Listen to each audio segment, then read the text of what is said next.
नमस्कार प्रिय दर्शकों, हाजिर हूं मैं नक्षत्र प्रभाव से संबंधित उस विशेष चर्चा को लेकर जिसका कि जिक्र पिछले कुछ दिनों से लगातार मैं आप सबके सम्मुख करता आ रहा था।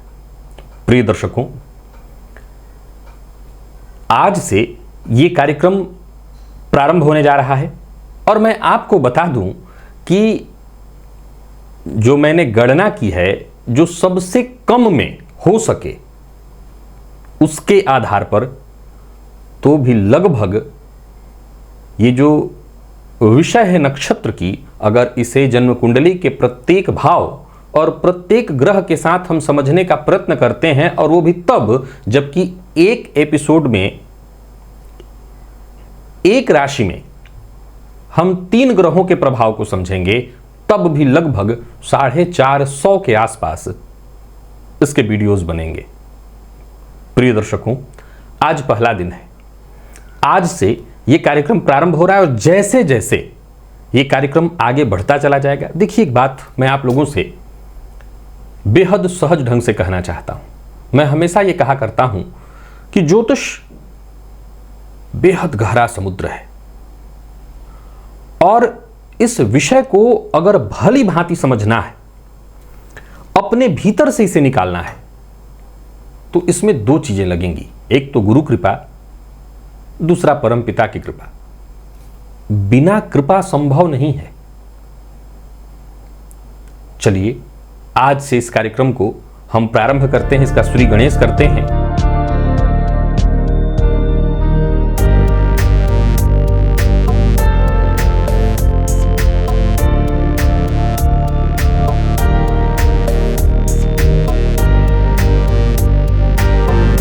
नक्षत्र। प्रिय दर्शकों, वैदिक ज्योतिष का आधार ही नक्षत्र है। कैसे यह प्रभाव अपना उत्पन्न करता है, चलिए इसे हम समझने का प्रयत्न करते हैं। प्रिय दर्शकों, आज मेष राशि में अर्थात अश्विनी, भरणी, कृत्तिका 4 चरण अश्विनी के, 4 चरण भरणी के और 1 चरण कृत्तिका का। इन 9 चरणों को मिला करके एक राशि का निर्माण है जिसे हम मेष राशि कहते हैं। अब इस मेष राशि में सूर्य, चंद्रमा और मंगल कैसा प्रभाव देते हैं, यह है आज का विषय। प्रिय दर्शकों, मेरी बात को जरा ध्यान से सुनिए और समझ लीजिए। मैं मेष राशि में ही बाकी के भावों में सूर्य, चंद्रमा और मंगल अगर हैं आपकी कुंडली में, तो कैसा प्रभाव ये दे रहे होंगे इसकी चर्चा करूंगा। परंतु आपको ये बात समझना होगा कि इस पूरी प्रक्रिया में, यानी मेष से लेकर के मीन तक पहुंचने में एक बड़ा ही लंबा समय लगने वाला है। क्योंकि सीधी सी बात है, जब मेष में मैं सूर्य, चंद्रमा और मंगल को करूंगा तो बाकी के और 6 ग्रह बचेंगे, उनकी भी चर्चा मुझे करनी होगी। तो इस क्रम से हम आगे बढ़ेंगे कि ये लग्न में कैसा प्रभाव दे रहे हैं, जब द्वितीय भाव में होंगे तो कैसा प्रभाव देंगे, बाकी के भावों में इनका कैसा प्रभाव होगा, बारी बारी इसे हम समझने का प्रयत्न करेंगे। तो सबसे पहले हम समझते हैं अश्विनी, इस नक्षत्र में सूर्य, चंद्रमा और मंगल का प्रभाव। प्रिय दर्शकों, जब हम बात राशि की करते हैं तो आप सभी जानते हैं कि मेष राशि में सूर्य उच्च के होते हैं, यह हम सभी जानते हैं।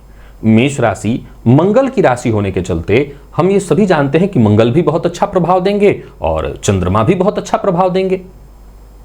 परंतु किस तरह का अच्छा, उस अच्छे को समझना बेहद आवश्यक है।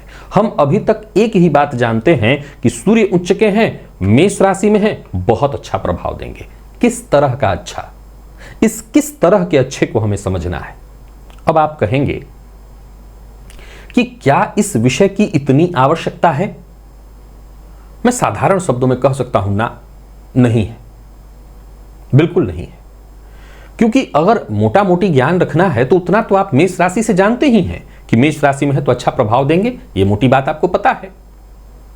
लेकिन अगर आप गहराई में जाना चाहते हैं, इस विषय को भली भांति समझना चाहते हैं, ग्रह के प्रभाव देने को आप समझना चाहते हैं, ग्रह के स्वभाव के साथ उनके प्रभाव पर कितना अंतर पड़ रहा है ये समझना चाहते हैं, तब तो फिर आपको नक्षत्र के हिसाब से ही ग्रहों को समझना पड़ेगा। अश्विनी, प्रिय दर्शकों, ये केतु का नक्षत्र, अश्विनी कुमार इसके देवता माने गए हैं। अब देखा जाए तो अश्विनी के जो नक्षत्र स्वामी है केतु, इन्हीं को ज्योतिष शास्त्र में मोक्ष का कारक कहा गया है। और ये बात भली भांति मेरे सभी दर्शक जानते हैं कि सूर्य को आत्मा कहा गया है, इसीलिए मेष राशि में सूर्य उच्च के और परमोच्च स्थिति इनकी 10 अंश पर आती है, जहां तक केतु का ही नक्षत्र अश्विनी होता है। सीधी सी बात है, 4 चरण अश्विनी के होते हैं। बीते दिनों एक उदाहरण में मैंने इस बारे में आपको समझाया था, लेकिन फिर भी इस बात को आज मैं दोहरा देता हूं। प्रिय दर्शकों, अश्विनी ये जो नक्षत्र है, इसका प्रभाव ध्यान रखिएगा, हमें अश्विनी के प्रभाव को भी समझना होगा कि उसका प्रभाव कैसा है। तो अश्विनी का जो स्वभाव है वो गंभीर और बेहद शांत है। शांत ढंग से ही प्रत्येक कार्य को करने की प्रवृत्ति अश्विनी के स्वभाव में है। मैं किसी व्यक्ति की बात नहीं, अश्विनी नक्षत्र के प्रभाव की चर्चा कर रहा हूं। अश्विनी इस नक्षत्र का प्रभाव जिस पर भी हो, यानी अश्विनी का मूल प्रभाव है कि जो निर्णय ले लिया उसको लेकर के अडिग रहे, अपने निर्णय के मामले में हठी हो, जो कि एक राजा का स्वभाव है। परिस्थितियां चाहे कितनी भी विपरीत क्यों न हो, कभी घबराए न, शीघ्र किसी से प्रभावित न हो, धार्मिक तो हो पर धर्मांध न हो, बुद्धिमान हो और परिस्थितियों को सदैव अपने अनुकूल बनाने के लिए प्रयत्नशील हो, ये है अश्विनी। ये सारी बातें जो आपने समझी हैं, ये कहीं ना कहीं ऊर्ध्वगामी, ऊपर बढ़ रहे व्यक्ति की, एक महत्वाकांक्षी और एक ऐसे व्यक्ति के व्यक्तित्व की चर्चा है जो कहीं ना कहीं नेतृत्व करता है, जो राजा है। प्रिय दर्शकों, आप समझ सकते हैं कि सूर्य ऐसी ही स्थिति में मेष राशि में जब 0 अंश से लेकर के आगे बढ़ते हैं, 4 चरण अश्विनी के व्यतीत करते हैं, तो ये जिस कुंडली की बात हो रही है, यानी ये 4 चरण जहां तक बीतते हैं, ऐसा जातक बिल्कुल ऐसे ही स्वभाव वाला होगा, एकदम अडिग स्वभाव वाला, थोड़ा हठी भी होगा। जाहिर सी बात है कि मेष के बारे में आप जानते हैं, ये इस ग्रह का जो, इस राशि का जो प्रभाव आप सुनते आए हैं, आज तक आपने जाना है कि पेशेंस की कमी, धैर्य की कमी, ये मोटा मोटी एक बात आपने जाना है। आप शुरू से लेकर के आखिर तक यही जानते हैं कि धैर्य की कमी, ये मेरे ही द्वारा आपको बताया गया है। धैर्य की कमी, यही मोटी बात आप जानते आए हैं। आपने अश्विनी में इस प्रभाव को सुना, हठी होता है, जिद्दी होता है, स्वाभिमानी होता है, अपने मन की करने वाला होता है। सूर्य इस नक्षत्र के 4 चरणों में अगर हों तो अत्यंत श्रेष्ठ माने जाते हैं। यदि आपकी जन्म कुंडली में अश्विनी नक्षत्र के 4 चरणों में सूर्य हैं तो ये बड़ी ही जबरदस्त स्थिति है। यहीं पर सूर्य को आकर के उच्चता मिलती है और यहां पर सूर्य अत्यंत श्रेष्ठ स्थिति उत्पन्न करते हैं। अब इसी अश्विनी नक्षत्र में यदि हम बात चंद्रमा की करें, प्रिय दर्शकों, अश्विनी नक्षत्र के इस पॉइंट पर यदि हम चंद्रमा की स्थिति को रखते हैं तो यहां चंद्रमा का प्रभाव बहुत श्रेष्ठ नहीं है। अब ध्यान से सुनिए, बात यहां से शुरू होती है, क्योंकि इससे पहले वाली लाइन आपने सुन रखा था, अब यहां से नया सुनिए। क्यों? क्योंकि चंद्रमा असल में मिलनसार है। यहां आपको ध्यान से सुनना है, नक्षत्र का प्रभाव, ग्रह का प्रभाव और फिर उसी का प्रभाव पड़ता है व्यक्ति के व्यक्तित्व पर। चंद्रमा मिलनसार है, चंद्रमा दृढ़ निश्चयी नहीं है, चंद्रमा प्रवाह है, चंद्रमा शीतल है, चंद्रमा वो तेज नहीं है। चंद्रमा ऊर्ध्वगमन का आकांक्षी नहीं है, वो तो बेहद सहज, सरल और सरस है। फलतः अश्विनी नक्षत्र में उसके ऊपर कोई बहुत श्रेष्ठ इसका प्रभाव नहीं मिल पाता। यानी कुल मिलाकर के देखें तो इस पॉइंट पर अगर जन्म कुंडली में आपके चंद्रमा हैं तो जातक मानसिक रूप से कई बार तो अशांत भी, अज्ञात भय से भयभीत भी हो जाता है। कारण क्योंकि मैंने अभी अभी अश्विनी का जो प्रभाव बताया वो चंद्रमा के स्वभाव से मेल नहीं करता है। चंद्रमा, ऐसा नहीं कि चंद्रमा प्रभावी व्यक्ति स्वाभिमानी नहीं होते हैं, लेकिन हठी तो नहीं हो सकते, क्योंकि फिर अगर हठी होंगे तो चंद्रमा में शीतलता कैसे रह जाएगी। शीतलता, क्रोध और शीतलता वाली बात एक साथ मैच तो नहीं की जा सकती है। फलतः अश्विनी नक्षत्र में चंद्रमा का होना जातक को मानसिक रूप से अशांत कर देता है। यदि आपकी जन्म कुंडली में चंद्रमा यहां है तो आप आजमा लीजिए। नाना प्रकार का विचार, निरंतर विचारों का प्रवाह आपके मन में चलता ही रहेगा। ऐसा नहीं है आप अच्छे विचार भी आपके मन में आएंगे, लेकिन इसके बावजूद आप कहीं ना कहीं थोड़े परेशान रहेंगे। एक अज्ञात भय मन में कहीं ना कहीं हमेशा विद्यमान रहेगा आपके, चित्त अशांत। अब यहां एक पॉइंट और समझिए, केतु को कुजवत कहा गया, मंगल के समान। अब मंगल के समान होने के चलते, मंगल में क्या है? पुरुषार्थ है, तो वहां पर सूर्य के प्रभाव से मेल करता है, क्योंकि सूर्य राजा है, तो पुरुषार्थ में होने के चलते वहां पर बड़ा तेज था, क्षमता थी। लेकिन मंगल के प्रभाव, मंगलवत होने के चलते यहां पर अश्विनी नक्षत्र में चंद्रमा जो है वो कहीं ना कहीं थोड़ा अपने आप को कमजोर, अव्यवस्थित, भयाक्रांत, मानसिक अस्थिरता का शिकार अपने आप को समझता है। मंगल की बारी अगर आए तो मंगल साधारणतया ठीक है, साधारणतया, ध्यान रखिएगा मैं साधारणतया शब्द का इस्तेमाल कर रहा हूं। स्वयं की राशि की मंगल की चर्चा चल रही है, लेकिन ज्योतिष शास्त्र के मर्मज्ञ तो यही कहते हैं कि मंगल के समान केतु है। केतु के नक्षत्र में मंगल कोई विशेष श्रेष्ठ प्रभाव उत्पन्न करने वाले ग्रह नहीं बन पाते। ये मंगल भी जातक को बेचैन, सूर्य में, सूर्य के प्रभाव में अंतर यह था कि स्वाभिमान था, यहां पर पेशेंस की कमी, जिद्द, वहां हठ था, लेकिन अपने दृढ़ निश्चय के प्रति मैंने ये निर्णय लिया है, ये सही है और मैं इस पर अडिग हूं, यहां पर निर्णय तत्काल बदल जाता है। क्यों? क्योंकि मंगल के ही समान केतु है और मंगल तो खुद ही पेशेंस की कमी है। सो केतु के नक्षत्र में मंगल का कोई बहुत श्रेष्ठ प्रभाव नहीं मिलता। अब आम शब्दों में अगर आप गौर करें तो हम इसे जानते हैं, ये रोचक राजयोग है। यही जानते हैं ना कि अगर लग्न में हो तो ये रोचक राजयोग होगा। चर्चा लग्न की चल रही है, लेकिन गौर करिए कि अश्विनी नक्षत्र में यदि ये योग बना हुआ है तो मंगल का वहां बहुत श्रेष्ठ प्रभाव नहीं है। मंगल वहां पर अपना संपूर्ण श्रेष्ठतम प्रभाव दे ही नहीं सकते। फलतः अगर इन 4 चरणों में आपको किसी की कुंडली में मंगल दिखाई पड़े तो उस जातक से पूछिए, निसंदेह उसका चित्त बहुत बेचैन, कोई भी कार्य लंबे समय तक नहीं, कुछ ही दिनों तक करने के बाद वो कार्य छोड़ देगा। निरंतर उसके जीवन काल में परिवर्तन, अस्थिरता की स्थिति लगातार बनी रहेगी। अस्थिरता से वो जातक इतना परेशान रहेगा कि वो खुद ही कह देगा कई बार कि मैं किसी कार्य क्षेत्र में टिक नहीं पा रहा हूं, मैं परेशान हूं। ये आप आजमा करके देख लीजिए, ये असली प्रभाव है। प्रिय दर्शकों, बस अब इससे ज्यादा एक ही बात को और कहानियों को मैं नहीं बढ़ाऊंगा। आप मूल शब्दों को समझते चलिए ताकि मेरा विषय भी पूर्ण हो और आप समझ लीजिए। बारी आती है इसी मेष राशि के अंतर्गत भरणी नक्षत्र की। पहले भरणी नक्षत्र के प्रभाव को समझिए और फिर हम तीनों ग्रहों को इससे मैच करने का प्रयत्न करेंगे। भरणी, आप जानते हैं इस नक्षत्र के अधिष्ठाता देवता यम को माना गया है। शुक्र नक्षत्र के स्वामी माने गए हैं। दिल का साफ, किसी का बुरा न चाहने वाला, ये इस नक्षत्र का प्रभाव है। पर कई बार दूसरों की भावनाओं की परवाह नहीं करता, फलतः इन्हें बुरा मान लिया जाता है।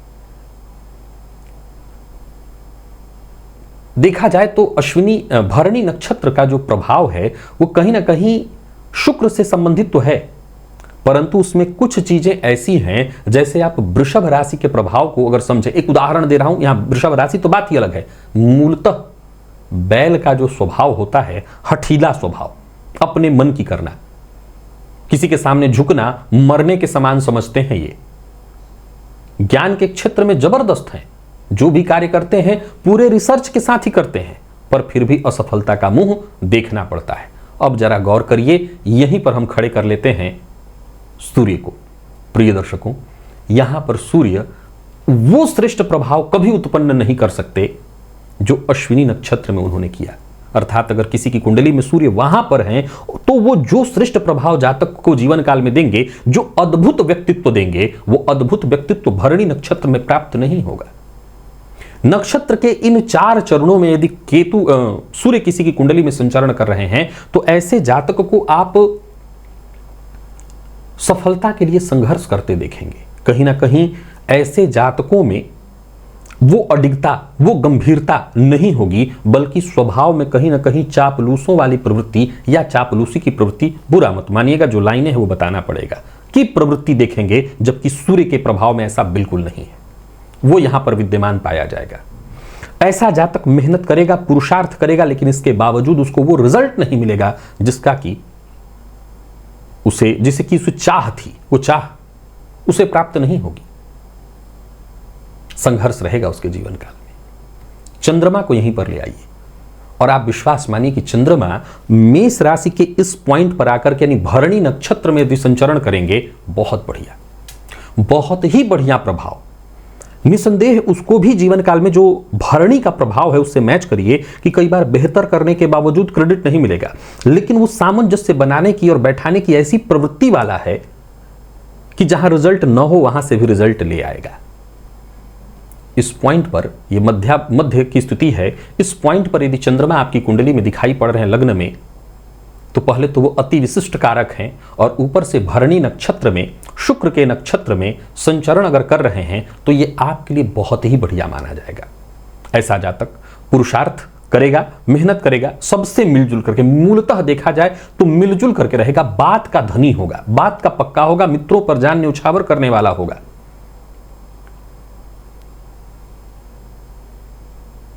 उदाहरण से अगर समझें तो एक स्त्रियोचित गुण भी यहां पर दिखाई पड़ रहा है। मैंने कहा कि किसी के सामने झुकने की प्रवृत्ति तो नहीं है इसकी। यहां पर अगर देखें तो स्त्रियोचित गुण क्या है?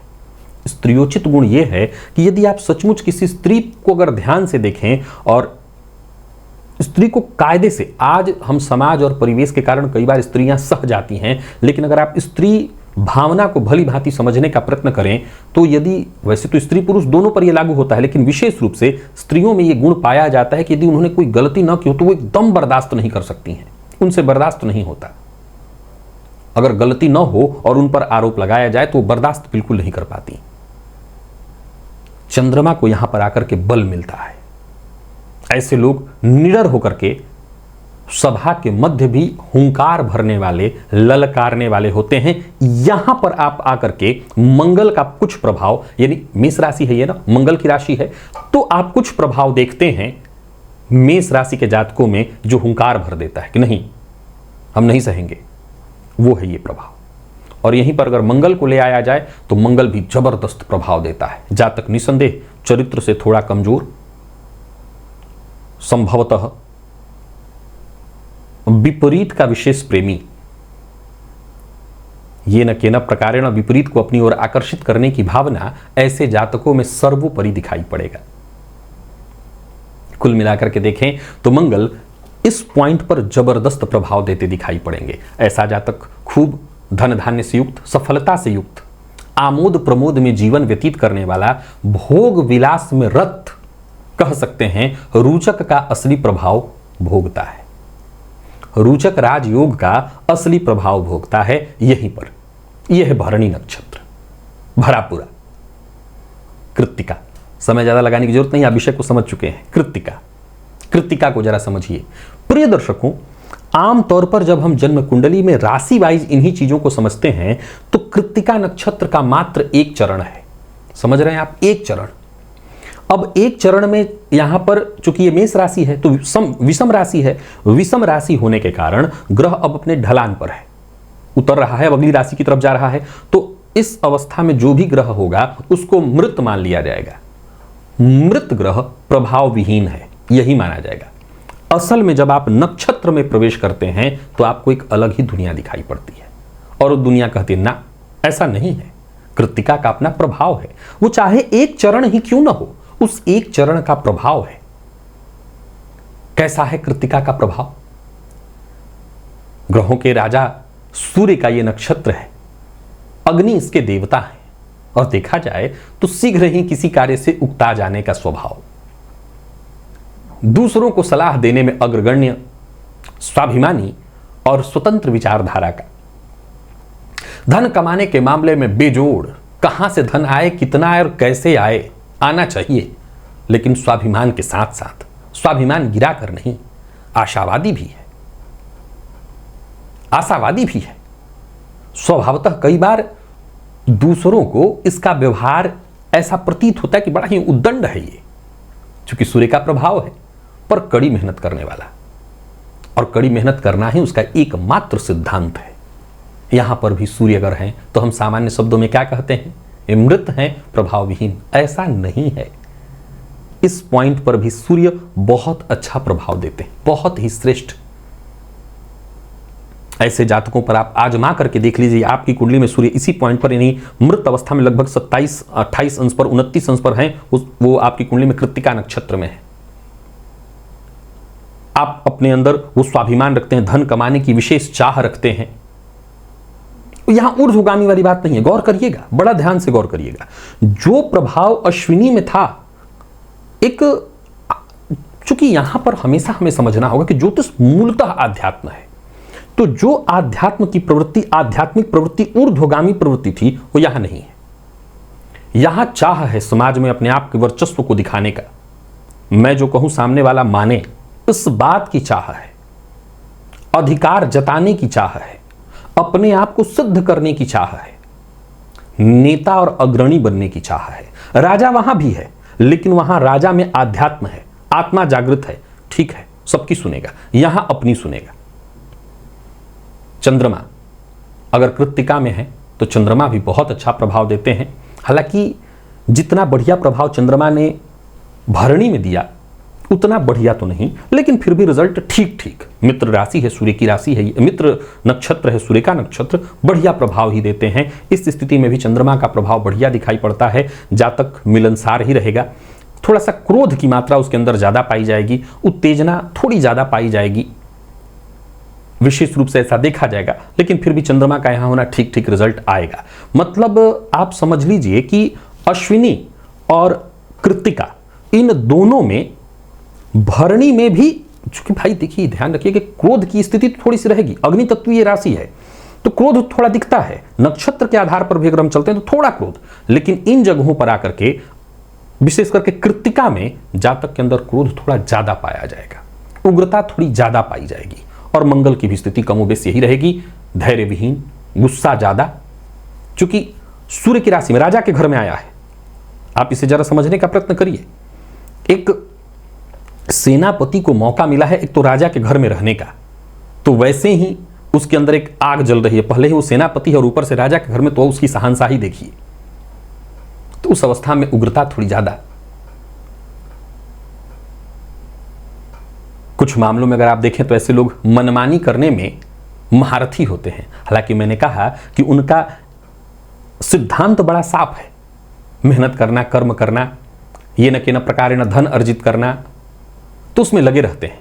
तो सामान्य शब्दों में यदि कृत्तिका नक्षत्र में कोई भी ग्रह, सूर्य, चंद्रमा और मंगल में से कोई ग्रह है, तो हम जन्म कुंडली में यदि मेष राशि में देखते हैं तो इस पॉइंट पर ये सभी ग्रह मृत अवस्था में हमें मिलते हैं। हम मानते हैं कि इनका कोई प्रभाव नहीं है, जबकि आप नक्षत्र के अंतर्गत देखेंगे तो इनका बड़ा जबरदस्त प्रभाव है। विशेष करके सूर्य और चंद्रमा से कहीं ज्यादा बेहतर मंगल का, कहीं ज्यादा बेहतर प्रभाव मंगल का है। इस स्थिति में अपनी राशि को छोड़ते हुए भी मंगल जबरदस्त अपना प्रभाव देते हैं और जातक को उसके जीवन काल में हर सुख प्रदान कराते हैं।